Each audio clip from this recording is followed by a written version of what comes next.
cheers for His Majesty the King. Hip, hip! Hooray! Hip, hip! Hooray! Hip, hip! Amb la primera proclamació televisada en directe de la història del Regne Unit, Carles III s'ha convertit ja oficialment en el nou rei dels britànics, un acte marcat per la tradició i calculat al mil·límetre, en què el país ha trencat durant 24 hores el dol per la mort d'Isabel II. Bona vesprada, un dia determinant per al que ha sigut durant 70 anys etern aspirant al tron, ara convertit en rei. Carles III s'ha reafirmat en la intenció de seguir l'exemple de sa mare Isabel II en el discurs de proclamació. Carolina Salvador. Sí, ha sigut un acte simbòlic per seguir amb la tradició, per seguir amb aquest protocol. En aquest acte també han estat presents la reina consort Camila de Cornualla i l'hereu, el fill del rei Carles III, el príncep Guillem de Gal·les, a banda de la nova primera ministra Liz Truss i altres autoritats. Després de ser proclamat oficialment com a rei, Carles III ha pres la paraula per a tornar a recordar a sa mare. Diu que vol governar inspirant-se en ella. Com heu dit, és la primera vegada en la història que es retransmet en directe este acte de proclamació. Punt final als 3 dies de seminari del Consell Alcoi amb les línies mestres dels pròxims pressupostos de la Generalitat pactades i amb l'objectiu, en paraules del president Puig, de suturar les ferides causades per la crisi. De seguida els ho ampliem.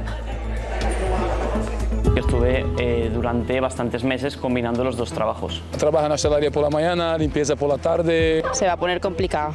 La veritat és que tenim que estalviar.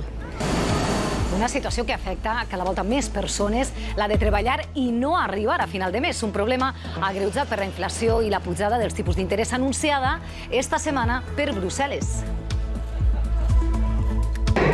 Així a Silla, la cultura japonesa es dona cita durant este cap de setmana, un saló del manga alternatiu on es poden trobar diferents tallers, activitats i concursos. Un dels que més expectació causa és el concurs i la passarel·la cosplay.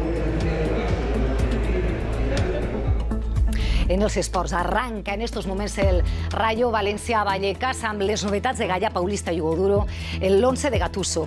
I els elogis esportius són avui per a Carlos Alcaraz. El tenista murcià tornava a remuntar un partit a 5 sets per a imposar-se a Tiafoe. Demà disputarà la gran final de l'Oberta dels Estats Units contra Casper Ruud. Qui guanye serà a partir de dilluns el número 1 del món. Pel que fa a l'oratge, el cap de setmana encara el tenim amb temperatures d'estiu. Bona vesprada, Joan Carles. Bona vesprada, Victòria. Efectivament, encara temperatures entre 30 i 35 graus. A l'espera d'alguns canvis la setmana que ve. De moment tenim un dissabte i un diumenge de màximes que ara, en general, superen els 30 graus. Un matí amb núvols abundants. Avui tenim més humitat que en la jornada d'ahir. Fins i tot ha plogut este matí davant del litoral de Castelló. Ho veurem a l'espai de l'oratge. I esta vesprada encara podíem tindre alguna tempesta cap a la meitat nord. Màximes demà entre els 31 i els 35. Demà farà un poquet més de calor que en el dia d'avui. Núvols baixos de matí, més núvols de vesprada cap a l'interior, a l'espera d'una setmana en la que parlarem de l'oratge de més núvols, precipitació i baixada de temperatures. Ho comentarem amb més detall a l'espai de l'oratge.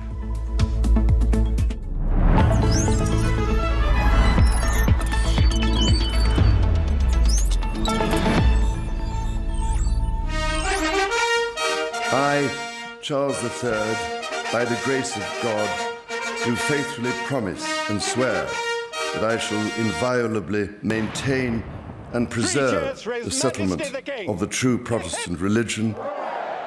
Hip, hip! Hooray! Hip, hip! Hooray! Hip, hip! Hooray! Són algunes de les imatges que certifiquen que el Regne Unit ja té nou monarca, Carles III. El que passa allà marca de nou part de l'actualitat del dia. En el discurs de la seva proclamació oficial ha dit que vol seguir l'exemple inspirador de sa mare. Connectem en directe amb l'equip d'enviats especials d'Apunt allà, Carolina Salvador i José Carreño. Un acte absolutament protocolari celebrat, Carolina, al Palau de Sant James. Sí, el Consell d'Ascensió, l'anomenat Consell d'Ascensió, ha proclamat oficialment com a rei Carles III. En este acte han participat